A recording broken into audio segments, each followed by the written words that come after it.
بسم اللہ الرحمن الرحیم۔ السلام علیکم ورحمۃ اللہ وبرکاتہ۔ آپ سب کو خوش آمدید کہتے ہیں پروگرام ہم اور اسلام میں۔ آج ہم پاکستان کے ایک مایہ ناز شخصیت جناب انجینئر محمد علی مرزا صاحب کے ساتھ حاضر ہیں۔ سر، آپ کا بہت بہت شکریہ کہ آپ نے وقت دیا۔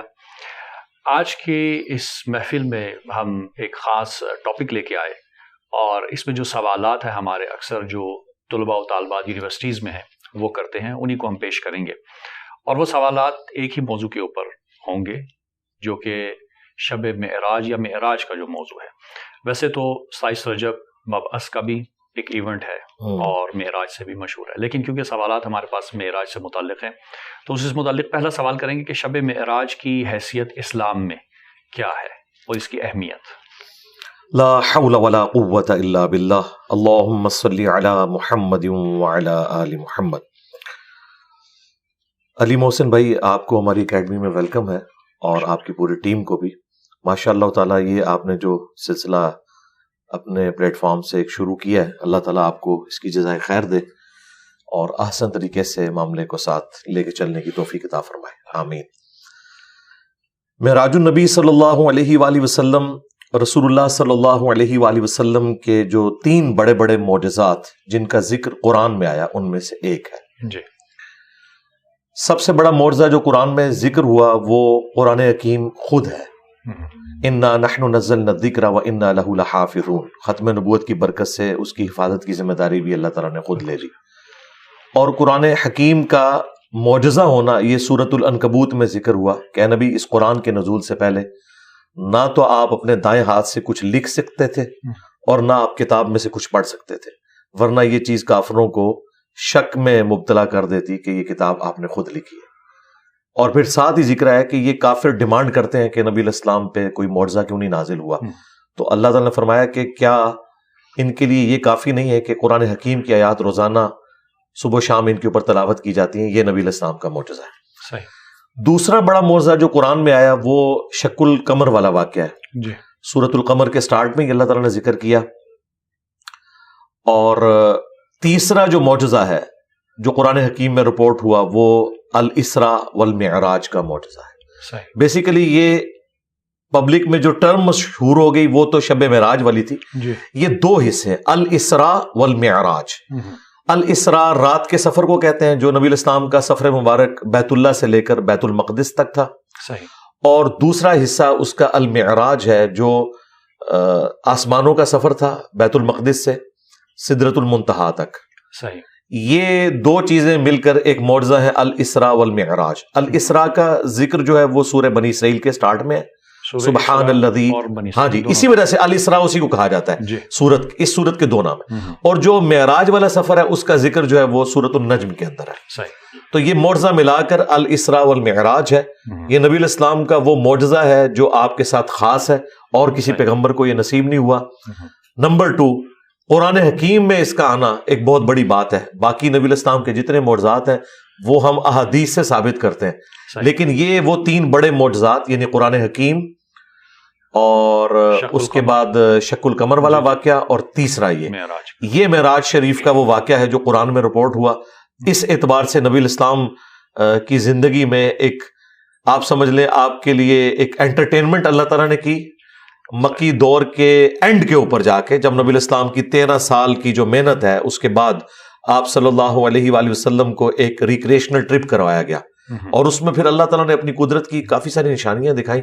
تو مسلمانوں کے لیے تو یہ بہت اہمیت کی چیز ہے، نبی علیہ السلام کے لیے معجزہ ہے۔ صحیح۔ اچھا، جب معراج کا ذکر آتا ہے تو بعض علماء نے تاریخوں میں لکھا بھی کہ ایک اوپن ہارٹ سرجری بھی ہوئی تھی، تو اس کی کیا آپ کہیں کہ کیا پروفز ہیں، کیا واقعاً نبی جو ہے وہ اس قابل نہیں تھے اور واقعاً ان کو پاکیزگی کی ضرورت تھی؟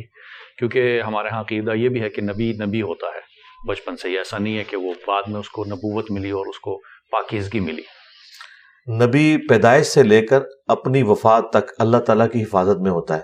صحیح۔ وہ اعلان نبوت جس وقت مرضی کرے، اللہ تعالیٰ جب چاہتا ہے وہ اسے مبعوث فرما دیتا ہے۔ صحیح۔ یہ جو ہارٹ سرجری والا معاملہ ہے یہ نبی علیہ السلام کے ساتھ صرف شب معراج نہیں ہوا، اس سے پہلے بھی ایک دفعہ ہوا۔ شب معراج کے حوالے سے صحیح بخاری صحیح مسلم میں آتا ہے کہ نبی علیہ السلام کا سینہ چاک کیا گیا، آپ کا دل جو ہے وہ دھویا گیا زمزم کے ساتھ، اور اس کا جو تشت تھا، جو برتن تھا، وہ جنت سے حضرت جبرائیل علیہ السلام لے کے آئے تھے، اور نبی علیہ السلام کے دل میں ایک خون کا لوتھڑا وہ ریموو کیا گیا. یہ سب باتیں سمبولک ہیں.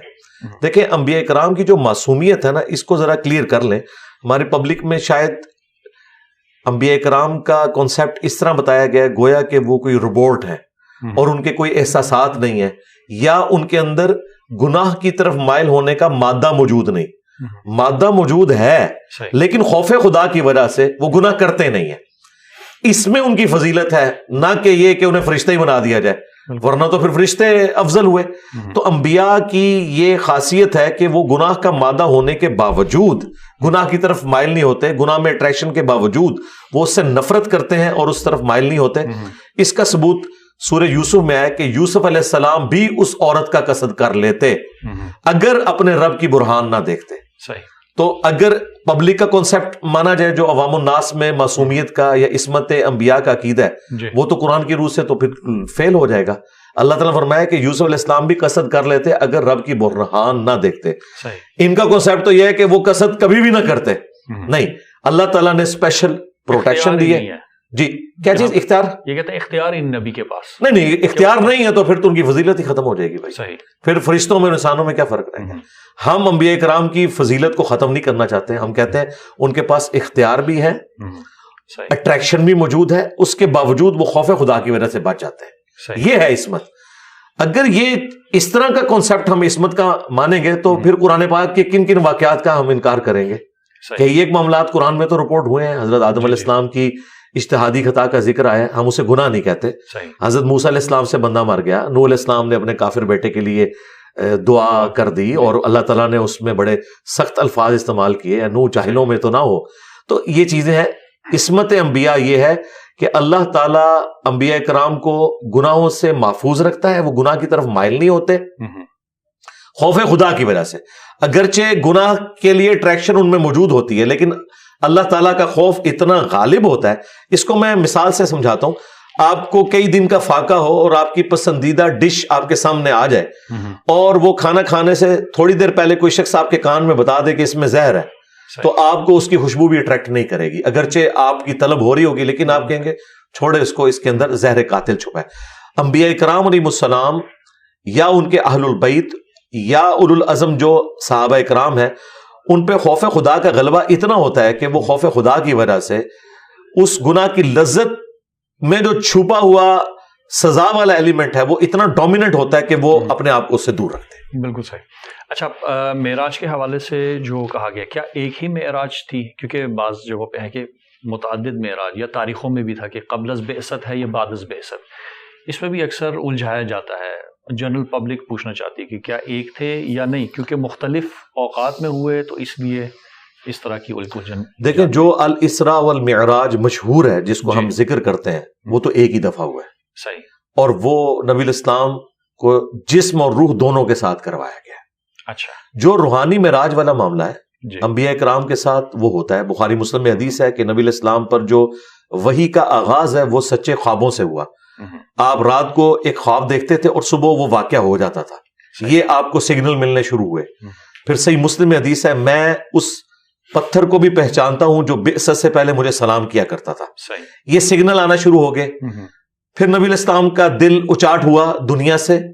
آپ علیہ السلام غار حرا میں عبادت کرنا شروع ہو گئے اور پھر وہاں پہ باقاعدہ قرآن پاک کی وحی کا آغاز ہوا، جو وحی مطلوع ہے جس کی تلاوت کی جاتی ہے. لیکن وہ والی جو وحی ہے جو خواب کے ذریعے ہوئی وہ تو پہلے سٹارٹ ہو گئی تھی. اور انبیاء کرام کے خواب وحی الہی ہوتے ہیں. قرآن حکیم میں سورہ الصافات میں ابراہیم علیہ السلام کو اللہ تعالیٰ نے خواب کے ذریعے یہ حکم دیا تھا کہ وہ اپنے بیٹے کی قربانی کریں. قرآن حکیم یعنی اس میں جڑ موجود ہے اس عقیدے کی. پھر بخاری مسلم میں حدیث ہے کہ خواب نبوت کا 46واں حصہ ہے. تو خوابوں کے ذریعے انبیاء کرام کے لیے تو ڈیفینیٹ وحی الہی ہوتی ہے، اس میں شیطان کی دخل نہیں. غیر نبی کے خواب میں شیطان کی دخل ہو سکتی ہے.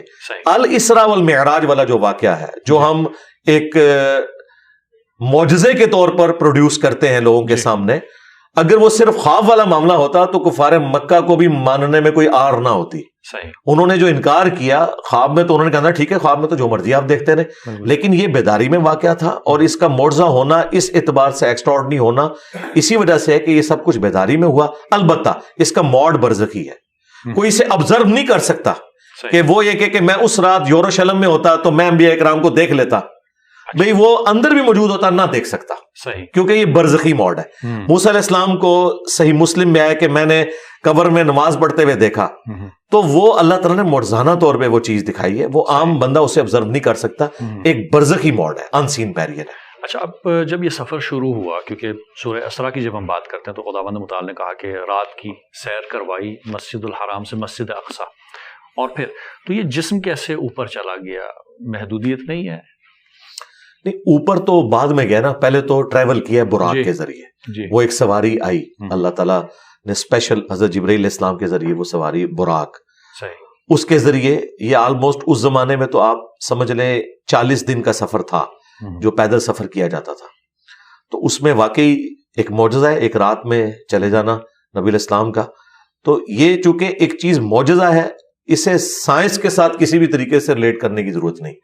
اور یہ جتنے مفکرین معجزات کو سائنس کی نظر سے دیکھتے ہیں یہ بالکل ظلم کر رہے ہیں, انہیں پتہ ہی نہیں ہے کہ کس بد عقیدگی کا شکار ہے.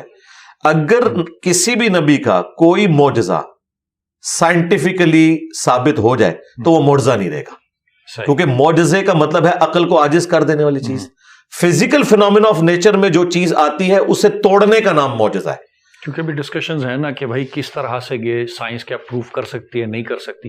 لامحدود کے کاموں کو محدود ذہن میں لانے, سائنس اگر ثابت کرے گی نا جی اس کو تو معجزہ نہیں رہے گا, یہ ذہن میں رکھیے گا. یہ ان علماء کو, ان مفکرین کو پتہ ہی نہیں ہے کتنا خطرناک کھیل کھیل رہے ہیں. مثلا نبی علیہ السلام کے بارے میں صحیح بخاری میں آتا ہے, ایک صحابی جن کی پنڈلی ٹوٹ گئی تھی, آپ نے اپنا دستے اتھر اس کے اوپر پھیرا, وہ اسی وقت بالکل ٹھیک ہو گئی. اب ایک میڈیکل کی فیلڈ کا بندہ آپ کو بتا سکتا ہے کہ یہ سائنٹیفکلی پاسبل نہیں, اس کے لیے کیورنگ پیریڈ 6 سے 10 ہفتے تک آلموسٹ چاہیے, فوراً اس کا ٹھیک ہو جانا. یہ فزیکل فینومینا آف نیچر, قانون قدرت کو توڑنے والی چیز ہے. حضرت ابراہیم علیہ السلام کے لیے آگ کا ٹھنڈا ہونا یہ سائنٹیفکلی کیسے ثابت کریں گے؟ آگ تو ہمیشہ جلاتی ہے. یہ نان سائنٹیفک ہو جائے گا معاملہ, سائنس کے بالکل الٹ, فزیکل فینومینا آف نیچر کا اللہ تعالیٰ پابند نہیں ہے. لہٰذا یہ معراج کے سفر کو, آسمانی سفر کو آئنسٹائن کی تھیوری کے ساتھ ریلیٹ کرنا بالکل بنتا ہی نہیں. وہ بالکل اپوزٹ چیز ہے. انہوں نے تو میرا خیال ہے تھیوری آف ریلیٹیوٹی بھی نہیں پڑھی ہوئی ہے, اس میں تو اس طریقے سے بات ہی نہیں ہوئی ہے. اور پھر اگر ان چیزوں کو آپ لے کے چلیں گے تو نبی علیہ السلام نے تو کوئی خلائی لباس بھی نہیں پہنا ہوا تھا.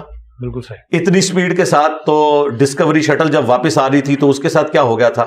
ٹھیک ہے, تو یہ اس کو سائنٹیفکلی ثابت کرنے کی کوشش کرنا یہ بالکل ظلم پہ مبنی ہے, یہ ٹوٹلی معجزہ ہے. حضرت عیسیٰ ابن مریم کا بغیر باپ کے پیدا ہونا کوئی اس کا سائنٹیفک آپ پروف نہیں دے سکتے, یہ معجزہ ہے. ان کا مردوں کو زندہ کرنا یہ معجزہ ہے, سائنس اسے ریپروڈیوس نہیں کر سکتی. لہٰذا اس چیپٹر کو تو بالکل کلوز کر دیں. رہا انبیاء کرام کو بنیاد بنا کر لوگوں کا مختلف شعبدوں کا ذکر کرنا کہ ہم بھی یہ کر سکتے ہیں, وہ تو بالکل فراڈ کے اوپر مبنی ہے. کیونکہ اللہ تعالیٰ صرف پیغمبروں کو منواتا ہے, پیغمبروں کے علاوہ جتنی ہستیاں ان کو منوانا اللہ تعالیٰ نے کوئی اپنے ذمہ کرم پہ نہیں لیا ہوا. لہٰذا ان کے بارے میں جو کہانیاں مشہور ہیں ہم انہیں کہانیاں کہتے ہیں, انبیاء والی بات تھی. اچھا, یہاں پہ ایک بات کلیئر کرنی ضروری ہے, کیونکہ ہمارے ہاں نا ہر کوئی کرامات کو بھی معجزہ کہتے ہیں. جب ہم لفظ معجزہ انبیاء کے لیے استعمال کرتے ہیں اس کا معنی کیا ہے, اس کی تعریف کیا ہے؟ کیونکہ ظاہر کرامتیں یا ایکسٹراڈنری کوئی کام ہو جاتا ہے کہتے ہیں جی معجزہ ہو گیا, تو اس میں کیا فرق ہے؟ جی فرق ہے اس اعتبار سے کہ معجزہ اگرچہ عربی میں لفظ استعمال ہوتا ہے عقل کو عاجز کر دینے والی چیز, لیکن قرآن و سنت میں اس کے لیے ٹرم معجزہ نہیں ہے, آیتن ہے, اللہ کی نشانی. ٹھیک ہے, معجزہ علم الکلام کی ایک ٹرم ہے جو چل رہی ہے. اچھا, اس کے ایکویلنٹ جو فزیکل فینومینا آف نیچر کو توڑنے والی کوئی چیز یا ایک روٹین سے ہٹ کے ہونے والی چیز, ہاں جی, اس کو اگر غیر انبیاء میں کوئی دیکھتا ہے یا کوئی چیز آتی ہے تو اس کے لیے کرامت کا لفظ استعمال کیا جاتا ہے وہ بھی آیاتن ہی ہے. لیکن کرامت اس لیے بولا جاتا ہے کہ اس کے اوپر اسپیشل اللہ تعالیٰ نے اکرام فرمایا, اس پہ اللہ تعالیٰ کا کرم ہوا. لیکن خواہ معجزہ ہو یا کرامت ہو, انبیاء کے لیے ہو غیر انبیاء کے لیے ہو، یہ کوئی کمپیٹنسی نہیں ہے کہ کوئی شخص کر کے دکھا دے. مثلاً اگر کر کے دکھا سکتے ہوتے تو موسیٰ علیہ السلام نے جب پہلی دفعہ اپنا عصا پھینکا تھا تو قرآن کے الفاظ ہیں کہ وہ جب اژدہا بنا تو موسیٰ علیہ السلام وہاں سے بھاگ گئے اور مڑ کے دیکھا بھی نہیں، ڈر گئے. اگر وہ انہوں نے خود بنایا ہوتا تو ڈرتے تو نا. ان کی زندگی میں وہ پہلا ایکسپیرینس تھا. پھر آگے چلیں، جب رسیاں سانپ نظر آئیں لوگوں کو جادوگروں کی، اس وقت بھی موسیٰ علیہ السلام دل میں خوف کھا گئے. کیوں خوف کھا گئے؟ کہ میرا معجزہ بھی یہی تھا، انہوں نے بھی نظر بندی کر دی. اللہ تعالیٰ نے فرمایا کہ تو عصا پھینک. ان کے دماغ میں بھی نہیں تھا کہ اب عصا کیا کرے گا. عصا نے یہ کیا کہ نہ صرف وہ اژدہا بنا بلکہ سیکنڈ سٹیپ اس نے طے کیا، وہ ان کو بھی کھا گیا. پھر تیسرا موقع آیا جب سمندری جھیل پار کرنے کی، اس وقت ساتھیوں نے کہا آپ نے مروا دیا. اللہ تعالیٰ نے پھر وہی کی. بھائی موسیٰ علیہ السلام نے خود کیوں نہیں ڈیسیژن لے لیا؟ انہیں پتا تھا کہ بھئی یہ عصا وہی کچھ کرے گا جو میرے علم ہے، مجھے نہیں پتا آگے اللہ تعالیٰ نے کیا فیصلہ کیا. تو اللہ نے جب بتایا تو اس عصا میں کمپیٹنسی آئی. اور آج وہ عصا اگر آپ کو مل بھی جائے، آپ چاہے کسی یہودی ربائی کے ہاتھ میں دے دیں، ویٹیکن سٹی میں بیٹھے ہوئے پوپ کے ہاتھ میں دے دیں یا امام کعبہ کے ہاتھ میں، اس نے اب دوبارہ اژدہا نہیں بننا. یہ ذہن میں رکھیے گا. وہ موسیٰ علیہ السلام کے لیے ہی خاص تھا. That's all. تو اس کی ڈیفینیشن اب کیا ہوگی معجزے کی؟ نبی کے لیے جو تھا اس میں کیا خاص چیزیں ہیں؟ کون سے ایسے فیکٹرز ہوتے ہیں کہ جس کو ہم پھر کہتے ہیں یہ معجزہ ہے؟ فزیکل فینومینا نیچر کو توڑنے والی چیز. جی ہاں، ہر وہ چیز جو فزیکل فینومینا کو توڑ دے، عقل کو عاجز کر دے، وہ معجزہ ہے. صحیح. ہاں جی. اچھا، اب کرامت کے کیس میں اس طرح کا کوئی معاملہ ہو سکتا ہے، لیکن عموماً جو کرامت والا ایلیمنٹ ہوتا ہے وہ یہ ہے کسی شخص کی دعا قبول ہوگی. مثلاً کوئی قحط سالی تھی، ایک بندے نے دعا کی، دور دور تک کوئی بارش کے آثار نہیں تھے، اچانک بارش ہو گئی، تو ہم یہ کہیں گے اگرچہ یہ سب کچھ فزیکل فینومینا کے تحت ہوا ہے، کوئی اس روٹین سے ہٹ کے نہیں ہوا، لیکن اس اعتبار سے تو روٹین سے ہٹا ہوا ہے کہ قحط سالی تھی اور ایک بندے نے دعا کی اور فوراً ہو گئی. ایسا ہو جاتا ہے. اسی طریقے سے کسی نے کسی شخص کے حق میں بددعا کی اور وہ قبول ہو گئی، ایسا معاملہ ہو سکتا ہے. لیکن انبیاء کرام کے کیس میں specifically physical phenomena of nature کو توڑا جاتا ہے. آپ جتنے معجزات بھی دیکھیں گے قرآن حکیم میں رپورٹ ہوئے ہیں، ان میں آپ کوئی ایک معجزہ بھی ایسا نہیں بتا سکتے جو فزیکل فینومینا آف نیچر کو توڑنے والا نہ ہو. لہٰذا سائنٹیفکلی کوئی معجزہ ریپروڈیوس نہیں ہوگا. صحیح ہے. کوئی معجزہ فعلاً ریپروڈیوس نہیں ہو سکتا جب تک کہ کوئی نبی نہ ہو. معجزے کے حوالے سے گفتگو ہو رہی تھی اور ڈیفینیشن کی ہم بات کر رہے تھے. جب شب معراج کی بات ہوتی ہے، ظاہر ہے ایک معجزہ، بارز معجزہ جو قرآن مجید میں اس کا ذکر آیا، تو براق کے اوپر بیٹھ کے رسول خدا صلی اللہ علیہ وسلم نے سفر کیا، اور جب سدرۃ المنتہا کا ذکر آتا ہے تو حدیث میں ذکر ہے کہ جبرائیل رک گئے اور کہا کہ اس سے آگے میں نہیں جاؤں گا. تو کیا وجہ تھی؟ کیا جبرائیل یا ملائکہ کو اس مقام پہ جانا منع تھا، یا کوئی خاص ایسی جگہ تھی جہاں پہ ملائکہ کی آج تک پہنچ نہیں ہے؟ سدرۃ المنتہا کا مطلب یہ ہے یہ انتہائی مقام ہے، منتہا ہے، اس کے بعد مخلوق آگے نہیں جا سکتی. صحیح. ہمارے پاس ذخیرہ احادیث میں کوئی ایسی حدیث موجود نہیں ہے جس میں کوئی یہ ثابت کر سکے کہ رسول اللہ صلی اللہ علیہ وآلہ وسلم سدرۃ المنتہا سے آگے گئے ہیں. اچھا. نبی علیہ السلام کی معراج کا بھی آخری مقام یہی تھا. صحیح. بخاری میں اتنا ملتا ہے کہ میں نے کلموں کے چلنے کی آواز سنی سدرۃ المنتہا کے اوپر. رسول اللہ کی جو اللہ تعالیٰ سے ملاقات ہوئی ہے جیسا کہ اس کی شان کے لائق ہے، اس میں دیدار شامل نہیں ہے، وہ الگ سے ایک ٹاپک ہے. ملاقات وہ بھی اینڈ پوائنٹ جو ہے سدرۃ المنتہا ہے. اچھا، اب اکثر لوگ یہ بھی پوچھتے ہیں کہ پھر یہ اس سفر کا مقصد کیا تھا؟ جی. تو وہ قرآن نے بیان کیا ہے کہ ہم اپنے بندے خاص کو اپنی نشانیاں دکھانا چاہتے تھے. سورۃ الاسراء کے سٹارٹ میں وہ نشانیاں کہاں سے سٹارٹ ہوئیں؟ وہ سنن نسائی میں حدیث تفصیل کے ساتھ موجود ہے، اور دلائل النبوہ امام بیہقی کی کتاب میں، کہ نبی علیہ السلام جب بیت اللہ شریف سے نکلے ہیں اس براق پہ، تو سب سے پہلے آپ کو لے جایا گیا ہے حضرت موسیٰ علیہ السلام کے کوہ طور کے اوپر. وہ آپ کو زیارت کروائی گئی ہے. اس کے بعد نبی علیہ السلام کو، بلکہ اس سے بھی پہلے آپ کو مدینہ شریف دکھایا گیا اور کہا گیا یہ طیبہ ہے، یہ نبی علیہ السلام کا ہجرت کے بعد مسکن بنے گا. صحیح. ٹھیک ہے. یہ حدیث اس بات کا ثبوت ہے کہ واقعہ معراج ہجرت سے پہلے ہوا ہے، کیونکہ حضور کو بتایا گیا آپ نے الٹیمیٹلی یہاں آنا ہے. پھر آپ کو کوہ طور جہاں پہ موسیٰ علیہ السلام اور اللہ تعالیٰ کی ملاقات تھی وہ دکھایا گیا. پھر اس کے بعد آپ کو بیت اللحم میں لے جایا گیا جہاں حضرت عیسیٰ علیہ السلام کی ولادت ہوئی تھی یروشلم کے اندر. اور پھر نبی علیہ السلام نے وہاں پہ یروشلم میں، صحیح مسلم میں آتا ہے، انبیاء کرام کی امامت فرمائی بیت المقدس کے اندر جی اور وہ وعدے کی تکمیل ہوئی جو سورہ آل عمران میں تھا کہ اگر میں تمہیں نبوت دوں، تمام انبیاء سے اللہ نے عہد لیا تھا، اور پھر تمہاری موجودگی میں اگر کوئی اور پیغمبر آ جائے، جس طرح کہ حضرت یحییٰ علیہ السلام نے تصدیق کی حضرت عیسیٰ علیہ السلام کی، جی تو نبی علیہ السلام کے کیس میں تو تمام انبیاء نے تصدیق کی اور وہ وعدہ پورا ہوا، وہ برزخی معاملہ ہوا، تمام انبیاء کو اللہ تعالیٰ نے وہاں جمع کیا۔ صحیح مسلم میں ہے کہ نبی علیہ السلام نے ان کی امامت کی اور حضرت جبرائیل نے آپ کو آگے کیا، یہ اناؤنسمنٹ تھی کہ آپ امام الانبیاء ہیں صلی اللہ علیہ وآلہ وسلم۔ اس کے بعد پھر نبی علیہ السلام نے اپنی سواری ایک چٹان کے ساتھ باندھی تھی وہاں پہ، اسی کے اوپر ڈوم آف دا راک ابھی بنا ہوا ہے، یروشلم میں جو گولڈن ڈوم ہے نا، وہ اس پتھر کے اوپر ہے جہاں سے نبی علیہ السلام آسمانوں کے سفر پہ گئے۔ آسمانوں کے سفر میں آپ نے ساتوں آسمان، پہلے آسمان کے اوپر آدم علیہ السلام سے ملاقات ہوئی، بخاری مسلم میں آتا ہے، دوسرے آسمان پہ حضرت عیسیٰ اور یحییٰ کے ساتھ، تیسرے آسمان کے اوپر یوسف علیہ السلام کے ساتھ ملاقات ہوئی، اور چوتھے کے اوپر ادریس علیہ السلام، پانچویں پہ ہارون علیہ السلام، چھٹے پہ موسیٰ علیہ السلام، اور ساتویں پر جد امجد سیدنا ابراہیم علیہ السلام سے ملاقات ہوئی۔ اور پھر نبی علیہ السلام کو جنت بھی دکھائی گئی، جہنم بھی دکھائی گئی، یہ سارے منظر آپ کو دکھائے گئے، آپ کے ایمان کو اس ایپیکس کے اوپر لے کے جانا تھا۔ اور آپ کا جو الٹیمیٹ جو مقام تھا نا، وہ تھا سدرۃ المنتہا۔ وہیں پر نبی علیہ السلام کو اللہ تعالیٰ نے 3 تحفے دیے، صحیح مسلم میں آتا ہے، 5 نمازوں کا تحفہ، دوسرا سورۃ البقرہ کی آخری 2 آیات، وہ اس دنیا پہ نازل نہیں ہوئی ہیں، وہ آسمانوں میں نازل ہوئی ہیں، اور تیسرا آپ کا جو امتی بھی شرک نہیں کرے گا اس کی الٹیمیٹ مغفرت کی بشارت ہے، یعنی چاہے وہ گناہوں کا عذاب بھوگتے، شفاعت ہو، الٹیمیٹلی اس نے بخشا جانا ہے جس نے دنیا میں شرک نہ کیا ہو۔ یہ 3 تحفے آپ کو ملے، کیونکہ شرک تو خدا معاف نہیں کرے۔ جی اچھا، نمازوں کا ذکر آیا تو بعض اوقات سوال یہ آتا ہے کہ کوئی بارگیننگ ہو رہی تھی کہ آ رہے تھے، پھر ایک نبی نے کہا کہ بھائی اور کم کرائیں، پھر اوپر جاتے تھے، تو جی بالکل ایسا ہوا ہے۔ دیکھیں یہ اللہ تعالیٰ کی سنت ہے، اس چیز کو مایوب سمجھنا تو اسی طریقے سے ہے کہ کوئی شخص انبیاء کرام کے دنیا میں آنے کو مایوب سمجھے کہ کیا اللہ انبیاء کا محتاج ہے کہ اپنی شناخت کے لیے انسانوں میں سے کسی کو چنے؟ اور یہ کافر اعتراض کرتے بھی تھے کہ فرشتہ کیوں نہیں نازل ہوا قرآن حکیم میں؟ تو اللہ تعالیٰ نے فرمایا یہ میں ڈیسائیڈ کروں گا نا، کہ میں نے اپنے تک پہنچنے کا وسیلہ توسل انبیاء کو بنایا ہے، جو انبیاء کی پیروی کریں گے وہ میرے تک پہنچیں گے، اور جو انبیاء کرام کی پیروی نہیں کریں گے، خواہ وہ اپنے آپ کو جتنا مرضی نیک سمجھیں، جو مرضی اچھے اعمال کریں، اللہ کے حضور وہ 0 سے ملٹیپلائی ہیں جب تک وہ انبیاء کا پیٹرن اڈاپٹ نہیں کرتے۔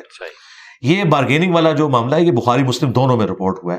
موسیٰ علیہ السلام کے پاس جب نبی علیہ السلام آئے تو انہوں نے کہا کہ حضرت یہ 50 نمازیں تو بہت زیادہ ہیں، مجھے ایکسپیرینس ہے یہ لوگ نہیں پڑھ سکیں گے، ٹھیک ہے آپ کم کروائیں۔ اور پھر یوں 5 کر کے کم ہوئی اور الٹیمیٹلی 5 رہ گئی۔ موسیٰ علیہ السلام اس پہ بھی راضی نہیں تھے، انہوں نے کہا آپ پھر واپس جائیں، یہ بھی زیادہ ہے۔ انہوں نے کہا نہیں، مجھے حیا آتی ہے اس کے بعد، امت کو حیا نہیں آتی، 5 چھوڑ دیتے ہیں، اور اس کو انہوں نے اتنا اپنے لیے ایک آزمائش سمجھ لیا ہے کہ 5 نمازیں جو ہے نا ہمارے لیے بہت زیادہ ہے۔ تو پھر بخاری مسلم کے الفاظ ہے، اللہ تعالیٰ نے فرمایا کہ پھر ہمارا کال بھی نہیں بدلے گا، نمازیں 5 ہوں گی لیکن ایک نیکی 10 کے برابر ہے، جو قرآن میں آیا سورۃ الانعام کے اندر، یہ پڑھیں گے 5 ثواب 50 کا ہوگا۔ یعنی اللہ کا قول بھی اپنی جگہ موجود ہے۔ نبی علیہ السلام کو جو اللہ تعالیٰ نے نوازش فرمائی اور نوازش آپ کے ذریعے پوری امت کے اوپر ہوئی، تو موسیٰ علیہ السلام کے بھی ہم شکر گزار ہیں۔ شکریہ موسیٰ علیہ السلام۔ صحیح، چلیں اچھا، اب یہ جو مناظر دکھائے گئے ظاہر ہے کوئی حکمت تھی، لیکن کیا کوئی مناظر کے بارے میں کچھ بیان ہوا ہے کہ جنت کے کون سے مناظر دکھائے گئے، کیا چیز دکھائی گئی، اور جہنم کے کون کون سے مناظر رسول پاک صلی اللہ علیہ وسلم کو دکھائے گئے؟ دیکھیں جنت میں جو اللہ تعالیٰ نے نہریں رواں کی ہیں، جو محلات بنے ہوئے ہیں، جتنی تفصیلات آپ کو احادیث کے اندر جنت کے حوالے سے آتی ہیں نا، کہ جنت میں یہ ہے، وہ نبی علیہ السلام کو فزیکلی دکھایا گیا کہ دودھ کی شہد کی نہریں ہوں گی، جس طرح سورہ محمد کے اندر جسے سورہ قتال کہتے ہیں پوری تفصیلات آئی ہیں۔ نبی علیہ السلام کو فزیکلی یہ چیزیں دکھائی گئیں کیونکہ انبیاء کا جو ایمان ہے اللہ تعالیٰ نے اس کو حق الیقین تک پہنچانا ہوتا ہے، تو یہ سارے مناظر آپ کو دکھائے گئے۔ جنتی جنت میں پہنچ چکے ہیں، وہ سب کچھ آپ کو ٹائم میں ٹریول کروا کے پہلے سے دکھا دیا گیا۔ ظاہر ہے ابھی تو نہیں لوگ پہنچے ہوئے، وہ اللہ تعالیٰ نے مستقبل دکھایا پہلے۔ اسی طریقے سے جہنمی جہنم میں پہنچ چکے ہیں، وہ منظر بھی دکھایا۔ نبی علیہ السلام کو جہنم میں جو مختلف لوگوں کے عذابات ہیں، بدکاری کرنے والوں کے، چغلی کھانے والوں کے، غیبت کرنے والوں کے، یہ سارے کے سارے عذابات کی تفصیلات دکھائے گی. اور یہ وہ چیزیں جن کا بہت سا پورشن خواب میں بھی آپ کو دکھایا گیا. جو کہتے ہیں نا خواب کے اندر معراج ہوئی ہے، خواب میں نبی علیہ السلام کو کئی ایک گناہوں کے عذابات جو جہنم میں ہونے والے تھے وہ دکھائے گئے. وہ تو کافی زیادہ تفصیلات ہیں. وہ جسے شوق ہے وہ مشکات المصابیح جو ہم نے یہاں رکھی ہوئی ہے، اس میں معراج کا ایک پورا چیپٹر ہے جی، اس میں بخاری مسلم کے حوالے سے موجود ہے. اور پھر جنت اور جہنم کا بھی جو چیپٹر ہے اس میں بھی اس حوالے سے موجود ہے، نبی علیہ السلام کو جو کچھ دکھایا گیا. بیسیکلی اس پورے ٹرپ کا مقصد نبی علیہ السلام کے ایمان کو ایپیکس تک پہنچانا تھا. وَوَجَدَكَ ضَالًّا فَهَدَىٰ، ہم نے آپ کو اپنی محبت میں خود رفتہ پایا تو ہدایت کے اعلیٰ ترین مرتبے پر پہنچا دیا.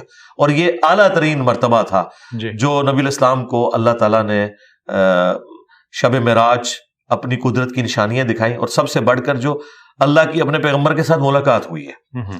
تو اگر وہ سوال آپ کے پاس ہے وہ دیدار والا تو میں اسے ریبٹل کر دوں گا اگر آپ کریں گے تو. جی یقیناً، کیونکہ نیکسٹ سوال یہی تھا کہ جو دیدار ہوا، کیونکہ ظاہر اللہ سے ملاقات، اللہ جسم تو نہیں رکھتا، وہ ذات ایسی ہے کہ جو کہ لامحدود ہے. تو یہ ملاقات سے کیا مراد ہے، اور کیا کوئی گفتگو ہوئی اللہ اور نبی کے درمیان؟ ہاں جی دیکھیں، بلا واسطہ. جی ہاں، بلا واسطہ ہوئی، بالکل. دیکھیں اللہ تعالیٰ نے سورہ الشورى کے اینڈ پہ جا کے جو وحی کے 3 موڈ ذکر کیے ہیں کہ اللہ تعالیٰ اپنے بندوں میں سے جب کسی کو چنتا ہے پیغمبر کے طور پر تو اس کے ساتھ جب گفتگو کرتا ہے حجاب میں کرتا ہے یا اس کے پاس کوئی فرشتہ بھیجتا ہے. اور یہ جو تیسرا اعلیٰ ترین موڈ ہے کہ اللہ تعالیٰ اس کے دل کے اوپر کوئی بات القاء کرے ڈائریکٹلی. اچھا، اب چونکہ اس کی کوئی مثال بیان نہیں کی جا سکتی تو میں اس کو ایکسپلین تو نہیں کر سکتا. لیس کمثلہ شیء، اللہ کی مثل کوئی شے نہیں. الہام بھی تو ہے نا، جس طرح موسیٰ کی ماں پہ ہم نے الہام کیا. جی وہ تو بہت چھوٹا لیول ہے نا جی. صحیح. وہ غیر انبیاء کے اوپر جو الہام والا معاملہ جو اگلی امتوں میں تھا، اس امت میں ختم نبوت کی وجہ سے وہ تو بین ہو چکا. صحیح. اور وہ بھی انبیاء کی نسبت کی وجہ سے ہوا تھا، عیسیٰ ابن مریم کی والدہ کو بھی اور موسیٰ علیہ السلام کی والدہ کو بھی. صحیح. لیکن یہ جو وحی ہے نا، یہ وحی انبیاء والی وحی ہے. یہ ایک ایکسٹراڈنری چیز ہے. وہ تو شاید کی مکھی کے لیے بھی آیا کہ اس پہ بھی اللہ تعالیٰ نے اس کی انسٹنکٹ کے مطابق الہام کیا ہوا ہے. تو نبی علیہ السلام کے ساتھ جو ملاقات والا معاملہ ہے، اس میں 3 ورژن موجود ہیں اس وقت امت کے اندر. میں وہ تینوں بتا دیتا ہوں. جی. بخاری مسلم میں ایک ورژن تو ہے عبداللہ ابن مسعود کا، وہ تو کیٹاگوریکل ڈینائی کرتے ہیں. وہ کہتے ہیں کہ یہ جو قاب قوسین او ادنی والی جو آیت ہے، یہ جبرائیل علیہ السلام اور رسول اللہ کی ملاقات ہوئی ہے. یہ ان کا اپنا ورژن ہے. نبی علیہ السلام سے انہوں نے اس کو مرفوعاً بیان نہیں کیا، اپنا موقف موقوفاً روایت. ہاں جی. اچھا، دوسرا ورژن جو ہے وہ ہے حضرت ابن عباس کا. وہ کہتے ہیں کہ نبی علیہ السلام نے، یہ صحیح مسلم میں رپورٹ ہوا ہے، اللہ تعالیٰ کو 2 دفعہ دیکھا دل کی آنکھوں سے. وہ ان آنکھوں کا ذکر نہیں کرتے کیونکہ سورۃ الانعام میں آیا نا کہ آنکھیں اس کا احاطہ نہیں کر سکتی. اچھا، اب دل کی آنکھوں سے دیکھنا وہ کیا ہے؟ وہ کیا چیز دیکھی، اس کی کیفیت کیا ہے؟ وہ بھی صحیح مسلم میں ابو ذر غفاری کی حدیث ہے. ایک تابعی کہتا ہے کہ یا حضرت کاش میں رسول اللہ کے زمانے میں ہوتا تو میں حضور سے پوچھتا کہ آپ نے اللہ تعالیٰ کو دیکھا ہے یا نہیں دیکھا. تو ابو ذر غفاری کہتے ہیں یہ بات تو میں پہلے پوچھ چکا ہوں. تو نبی علیہ السلام سے جب میں نے پوچھا تو آپ نے فرمایا کہ میں اللہ کو کیسے دیکھ سکتا ہوں، وہ تو ایک نور ہے اور حجاب میں ہے. اچھا، پھر یہ امام مسلم بڑی ترتیب سے احادیث لے کے ہیں، سٹارٹ ہی میں انہوں نے بڑی تفصیل سے اسے بیان کیا. پھر آگے چل کے ابو سعید خدری کی حدیث آئی ہے کہ اللہ کا جو نور ہے اس کے اوپر جو حجاب ہے وہ بھی نور ہے. صحیح. اور مسلم شریف میں حدیث ہے میں نے نور دیکھا، یعنی وہ جو حجاب ہے نا وہ دیکھا. اور الفاظ ہیں کہ اگر وہ نور کا حجاب ہٹ جائے تو کوئی مخلوق اس کی طاقت نہیں رکھتی کہ اسے دیکھ سکے. اب تیسرا ورژن جو ہے وہ اما عائشہ سلام اللہ علیہا کا ہے جو بخاری مسلم میں ہے. وہ تو کیٹاگوریکل ڈینائی کرتی ہیں. وہ کہتی ہیں کہ میں نے تو خود نبی علیہ السلام سے پوچھا ہے تو نبی علیہ السلام نے اس چیز کا انکار کیا ہے جو دیدار الہی والا معاملہ ہے. اور کہا کہ حضرت جبرائیل علیہ السلام کو میں نے دیکھا. اور اما عائشہ کہتی ہیں کہ اس شخص نے اللہ پر جھوٹ باندھا جو یہ کہے کہ نبی علیہ السلام نے اللہ کو دیکھا. تم قرآن نہیں پڑھتے؟ سورۃ الانعام میں آیا کہ آنکھیں اس کا احاطہ نہیں کر سکتی، وہ آنکھوں کا احاطہ کر لیتا ہے. اچھا، ان ساری چیزوں کو جمع کر کے جو آپٹیمل ورژن ملتا ہے وہ یہ ہے کہ نبی علیہ السلام کا اللہ تعالیٰ کو سر کی آنکھوں سے دیکھنا یہ تو ثابت نہیں ہے جی. اچھا، اب دل کی آنکھوں سے مراد کیا خواب کی کیفیت ہے یا کوئی اور کیفیت ہے؟ تو جامع ترمذی میں ملتا ہے کہ میں نے اپنے رب کو خواب میں احسن صورت میں دیکھا، اور پھر نبی الاسلام نے باقاعدہ ایک دعا کی جو رپورٹ ہوئی ہے، اللہم انی اسألک فعل الخیرات وترک المنکرات، یہ لمبی دعا ہے، یہ مسند احمد میں بھی رپورٹ ہوئی ہے، امام ترمذی نے اس حدیث کو صحیح کہا ہے، اور ساتھ انہوں نے لکھا ہے کہ میں نے امام بخاری سے پوچھا تو انہوں نے بھی اس حدیث کو صحیح کہا۔ تو خواب میں دیکھنے کے اوپر تو یعنی اتفاق ہے، دل کی آنکھیں کہہ لیں، خواب کہہ لیں۔ اب جو آخری چیز ہے نا، وہ ہمارے استاد مولانا اسحاق صاحب نے بڑی اچھی بات کی تھی، انہوں نے کہا کہ اگر شب معراج نبی علیہ السلام نے اللہ تعالیٰ کو دیکھا ہوتا تو پھر نبی علیہ السلام کے لیے اب جنت میں کوئی اٹریکشن باقی نہیں ہے، کیونکہ کائنات کی الٹیمیٹ حقیقت انہوں نے دیکھ لی ہے۔ صحیح۔ تو یہ انہوں نے اجتہاد کیا اور یہ بڑا فٹ ان بیٹھتا ہے۔ انہوں نے کہا کہ نبی علیہ السلام کے لیے قیامت کے دن جنت بھی آپ نے دیکھ لی، سب کچھ دیکھ لیا، جی، نبی علیہ السلام کے لیے قیامت کے دن کیا تحفہ ہے؟ وہ اللہ کا دیدار ہے۔ صحیح۔ اس میں اہل سنت اور اہل تشیع کا اختلاف پایا جاتا ہے۔ ایک طرف اہل تشیع یہ بھی بات کرتے ہیں کہ مولا علی علیہ السلام اس وقت تک سجدے سے سر نہیں اٹھاتے تھے جب تک اللہ کو دیکھ نہ لے، دوسری طرف وہ کہتے ہیں کہ اللہ کو دیکھا نہیں جا سکتا۔ ہم کہتے ہیں ایک بات ہمیں بتائیں نا کہ کیا ہے، تو وہ کہتے ہیں آنکھیں نہیں، وہ دل کی آنکھوں سے دیکھتے تھے۔ میں کہتا ہوں نہیں، دل کی آنکھیں ہوں، سر کی آنکھیں ہوں، کیا دل کی آنکھیں اللہ کا احاطہ کر سکتی ہیں؟ وہ بھی نہیں کر سکتی، لیکن اللہ تعالیٰ اپنی شان کے لائق جسے چاہے گا دیدار عطا کرے گا۔ صحیح۔ میں اہل سنت کے موقف کے ساتھ ایگری کرتا ہوں۔ قرآن پاک کی جو آیات ہیں اسے سپورٹیو ہیں کہ جو کفار ہیں وہ اپنے رب سے قیامت کے دن اوٹ میں کر دیے جائیں گے۔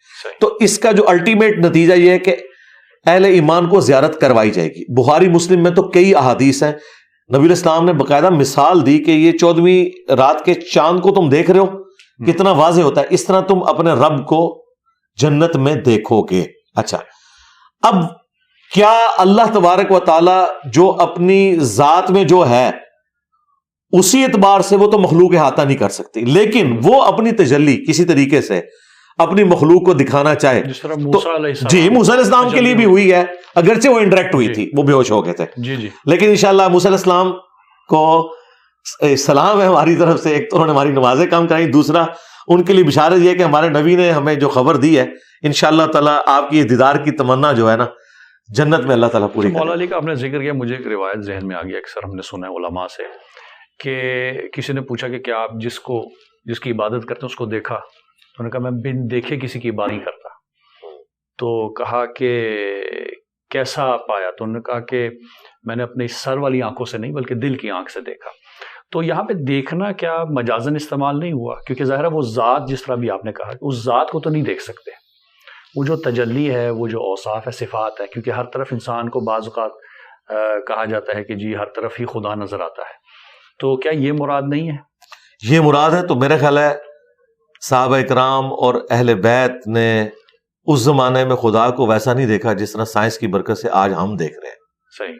دیکھیں ڈی این اے کی سٹرکچر اور ایمبریو کس طریقے سے بنتا ہے، اور فاسٹ وہ چلا کے کیمرہ جس طرح نیشنل جغرافک پہ ایک بیج کو درخت بنتے ہوئے دکھاتے ہیں، جی، یہ وہ سارے مناظر ہیں جو ہمیں سائنس نے آج دکھا دی ہیں۔ تو اس اعتبار سے تو واقعی اللہ تعالیٰ اپنی قدرتوں سے اتنا عیاں ہے کہ اس سے زیادہ عیاں کوئی نہیں ہے۔ آخر الزماں کے لوگوں کے بارے میں بھی تو روایت ہے کہ ان کا مرتبہ اور ہوگا، کہ جب وہ پرندے لوہے کے پرندے ہوں گے اور بنا دیکھے تم مجھ پہ دیکھ کے ایمان لاتے ہو، رسول خدا نے فرمایا۔ دیکھیں وہ نبی علیہ السلام کو دیکھا نا، جی جی، اللہ تعالیٰ کے حوالے سے تو قرآن میں واضح ہے، ان الذین یخشون ربہم بالغیب لہم مغفرۃ و اجر کبیر، جو بن دیکھے اپنے رب سے ڈرتے ہیں ان کے لیے مغفرت اور اجر عظیم ہے۔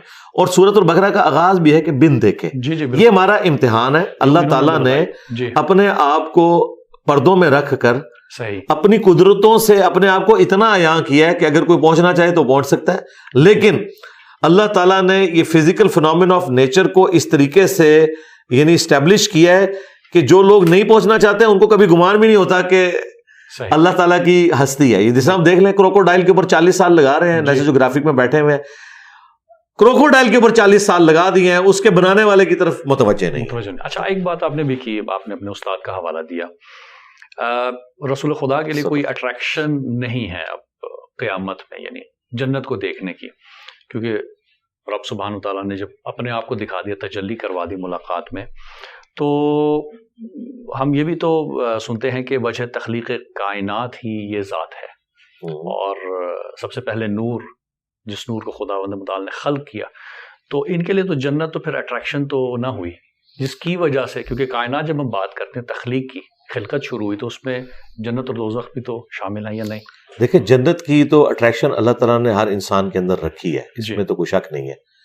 نبی الاسلام نے تو عورتوں کے حوالے سے بھی ذکر کیا ہے، اٹریکشن رکھی ہے، نبی الاسلام کی ازواج بھی تھی، خوشبو بھی آپ کو پسند تھی، تو جنت کی نعمتیں بھی ہیں۔ وہ جو میں نے ذکر کیا تھا نا، اس حوالے سے جنت میں انبیاء کرام کے لیے یا غیر انبیاء کے لیے بھی جو مستقل اللہ تعالیٰ کے دیدار والا معاملہ ہے، اور ہمیشہ کی زندگی مل جانا، جس میں آپ اپنی مرضی کی زندگی گزار سکتے ہیں۔ دیکھیں ہر انسان میں ایک چھوٹا سا خدا چھپا ہوا ہے، اسی لیے انسان جو ہے خدائی کا دعویٰ کرتا ہے۔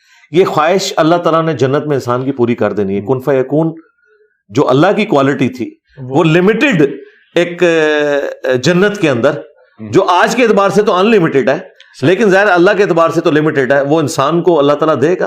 یعنی سب سے جو آخر میں جنت میں جائے گا اسے بھی پلانٹ ارتھ سے 10 گنا بڑی جنت دی جائے گی، جس میں اس کا حکم چلے گا، اور اسے موت نہیں آنی، اسے بڑھاپا نہیں آنا، بدحالی نہیں آنی، اور سب سے بڑھ کر اللہ نے کبھی ناراض نہیں ہونا۔ یہاں پہ جو شریعت کی پابندیوں کی ٹینشن ہے وہ بھی ختم ہو گئی۔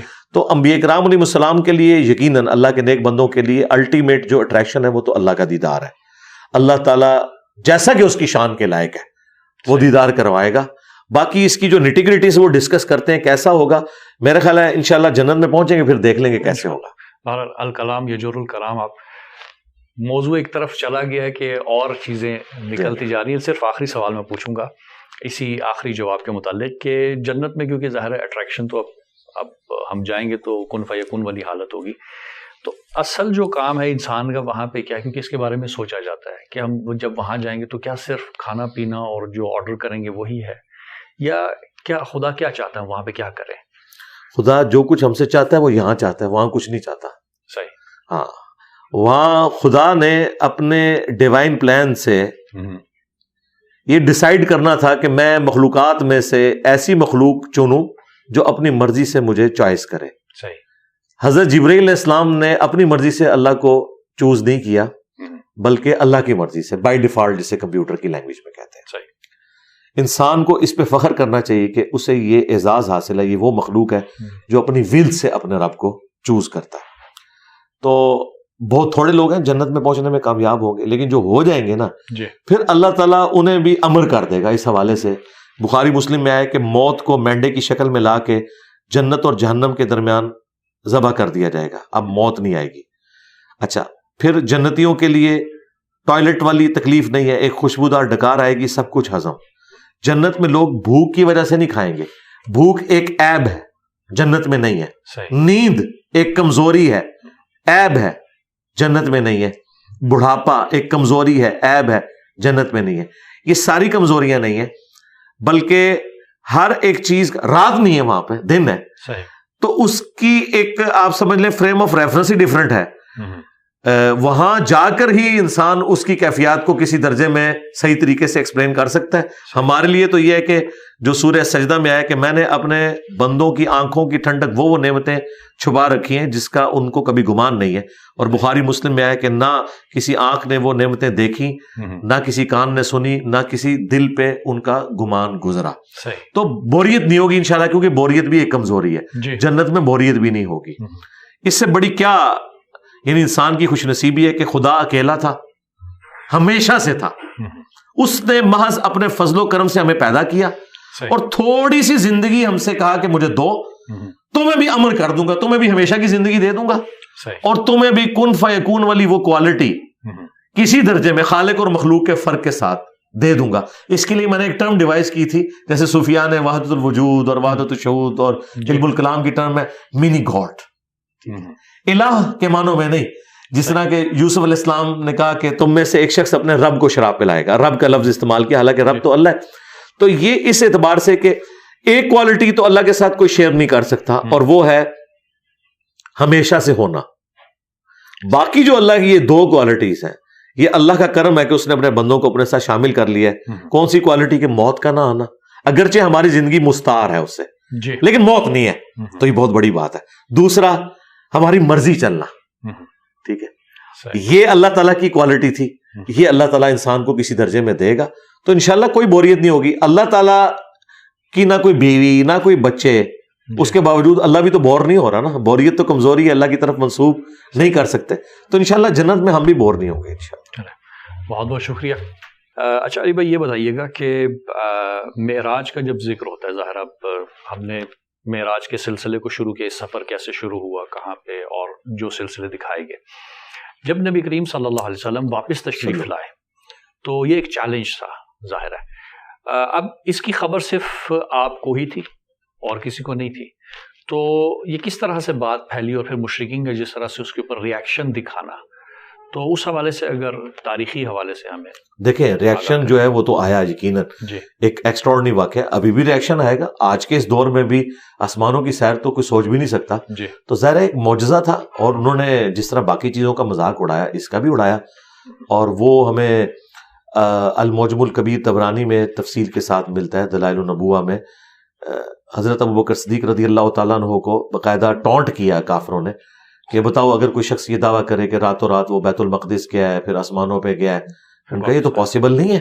تو ان کا تمہارا صاحب یہی کہہ رہا ہے, تو ان کا اگر رسول اللہ کہہ رہے ہیں نا, تو اس سے بڑی چیزیں میں نے مان لی ہوئی ہیں, تو وہ سچ کہہ رہے ہیں, اور اسی بنیاد پہ آپ کا صدیق لقب ٹھہرا.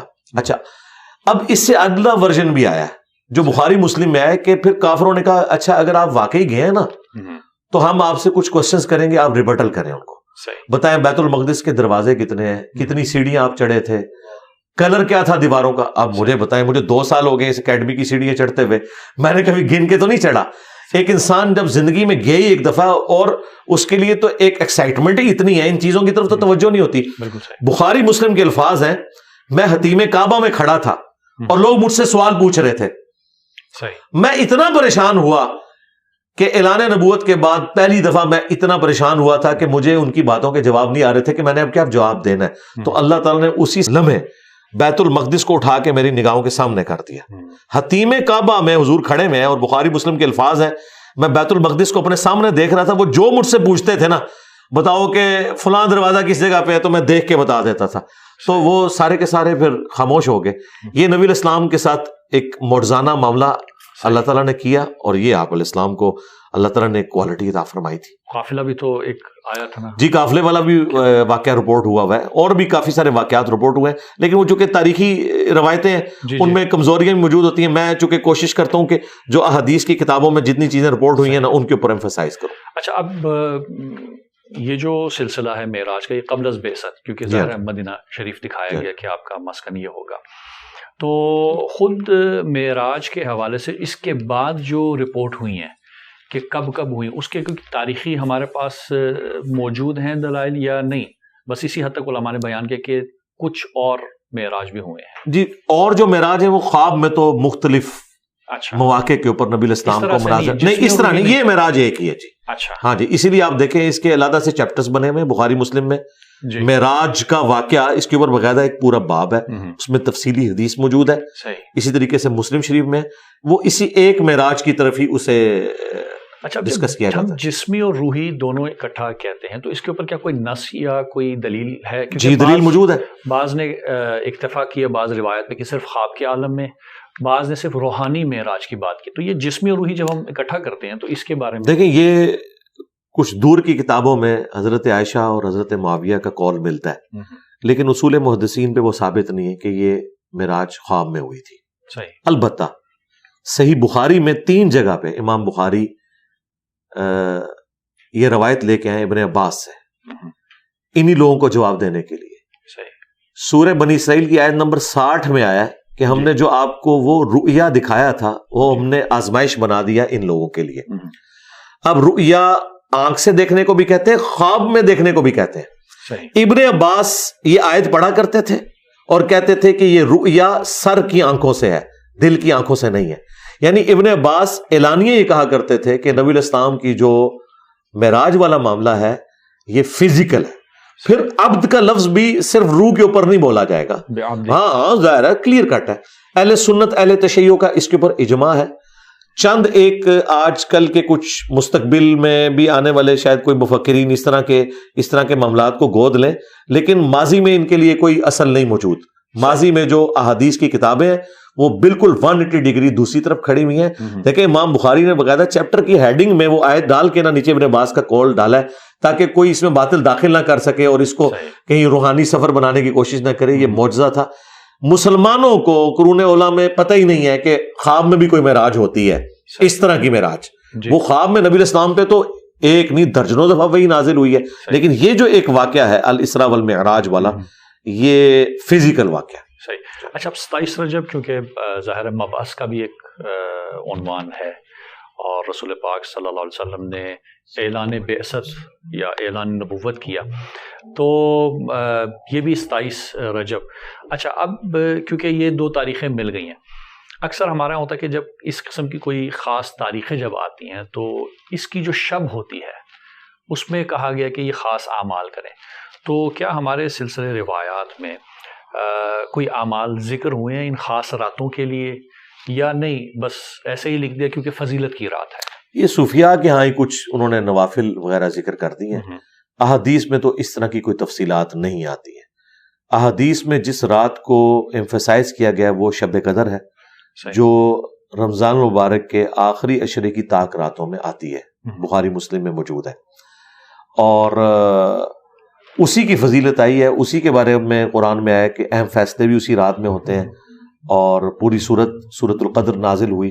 باقی جو اس طرح نبی الاسلام کے مائل سٹون ہے، ہجرت والی رات ہے یا شب معراج والی رات ہے، عید کی رات، ہاں عید کی رات، اور یہ باقی ساری جتنی چیزیں ہیں ان کے بارے میں کوئی بھی مضبوط روایتیں نہیں ملتی. اچھا، یہاں پہ تو لوگوں نے سیلیبریشنز والا سلسلہ زیادہ کر دیا ہے، اس کی وجہ سے یعنی اس کو ایک مذہبی ایکٹیویٹی بنا کے پیش کرنا شروع کر دیتے ہیں. حالانکہ مذہبی ایکٹیویٹی اگر یہ اس طریقے سے ہوتی تو احادیث کی کتابوں میں باقاعدہ ان کے چیپٹرز بنا کے ان کی ڈیٹس بتائی جاتی کہ ان کو آپ نے سیلیبریٹ کرنا ہے. سیلیبریٹ کرنے کے لیے ہمیں جو چیزیں بتائی گئی ہیں وہ عید کا دن ہے، جمعے کا دن ہے، اور اس کے بعد اگر راتوں میں کوئی چیز بتائی گئی ہے تو وہ یہ شب قدر ہے. ایون صحیح مسلم میں حدیث ہے شب برات کی جو روایتیں ہیں وہ بھی کمزور ہیں جی. اچھا، اہل سنت اور اہل تشیع میں تو بالکل وہ شعبانی ہے کوئی اور ہے، یہ والا شعبان کا اور ہے. ہاں، وہ کمزور روایتیں. جو شب برات کے بارے میں اہل سنت میں جو عوام الناس میں باتیں پائی جاتی ہیں وہ سارے فضائل بیسیکلی شب قدر کے ہی ہے، جس رات میں قرآن نازل ہوا، کیونکہ قرآن تو شب قدر میں نازل ہوا ہے. جی بالکل واضح ہے یہ تو. اچھا، اور یہ نہیں ہو سکتا کہ دو راتیں مختلف ہوں، یعنی شب قدر کی اپنی اہمیت ہے لیکن اس کی بھی ایک اہمیت تھی جس کو کہا گیا کہ اس طرح سے اس کو مناؤ، ایسی کوئی چیز نہیں، اس طرح کی کوئی چیز رپورٹ نہیں ہوئی ہے. ٹھیک ہے.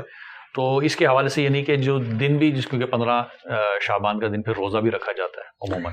15 شعبان کا روزہ اس اعتبار سے تو ثابت ہے صحیح مسلم میں کہ نبی الاسلام نے جو سرڑ شعبان کے روزے کا حکم دیا ہے جی، اور ایام 20 کے جو 3 روزے تھے 13، 14 اور 15 وہ آپ پورا سال رکھا کرتے تھے، اس اعتبار سے تو ہے. پھر ایک اور حدیث النسائی میں ہے کہ نبی الاسلام نے فرمایا کہ آپ شعبان المعظم میں روزے رکھتے تھے. پوچھا گیا کیوں؟ تو فرمایا کہ شعبان میں نامہ اعمال اللہ کے حضور پیش ہوتے ہیں، اس لیے میری خواہش ہے کہ میں روزے کی حالت میں ہوں. تو شعبان کی ایک اپنی فضیلت اس اعتبار سے ہے. عائشہ کا قول ہے بخاری مسلم میں کہ نبی الاسلام پورا شعبان ہی روزہ رکھا کرتے تھے. ایون عائشہ کہتی ہے میں اپنے رمضان کے جو چھوٹے ہوئے روزے ہیں ان کی قضا شعبان میں دیتی تھی کیونکہ نبی الاسلام روزے سے ہی ہوتے تھے. تو شعبان کی اس اعتبار سے تو اہمیت اپنی جگہ موجود ہے. جی. اچھا، اب آخری کیونکہ میں سوال لوں گا وہ یہ کہ میسج آپ کی طرف سے ہمیں ایک چاہیے، وہ اس حوالے سے کہ رجب، شعبان اور رمضان یہ 3 مہینوں کی بہت اہمیت بیان ہوئی. رجب کہا گیا کہ اللہ کا مہینہ، شعبان رسول اللہ صلی اللہ علیہ وسلم، اور رمضان امت کا مہینہ. تو کیا تیاری کرنی چاہیے؟ کون سی ایسی چیزیں جس کو لازمی طور پر ہماری جو جوان نسل ہے اس کو دیکھے تاکہ اپنے آپ کو آہستہ آہستہ اس طرف لے کے آئے؟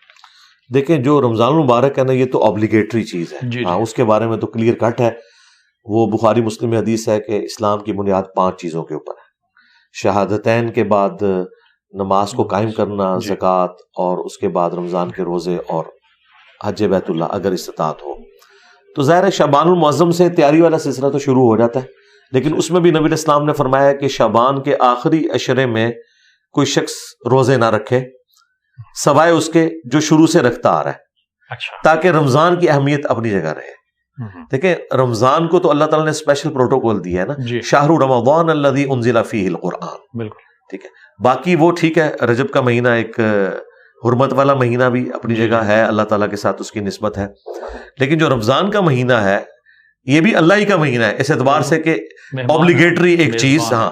اور پھر دیکھیں رمضان کے اوپر ایک پورا رکوع سورۃ البقرہ میں ہے جس میں روزے کے احکامات بتائے گئے۔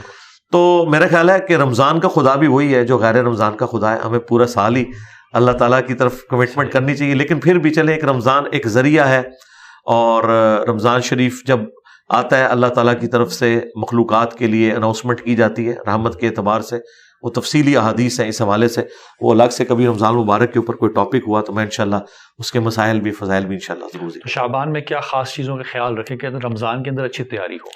شعبان میں جن چیزوں کا خیال رکھنا ہے اس میں روزوں کی ہی امپورٹنس ہے جو رپورٹ ہوئی ہیں، ٹھیک، کہ نبی الاسلام پورا شعبان ہی روزے رکھا کرتے تھے، بہت کم ہوتا تھا کہ آپ کوئی روزہ چھوڑیں، تو روزوں کے اعتبار سے رپورٹ ہوا ہے۔ رہا رجب کے حوالے سے کوئی اہل سنت کے ہاں تو اس طرح کی احادیث نہیں ملتی کہ وہ اسپیشل کسی روزے کا ذکر ہو یا اس طرح کا ہو۔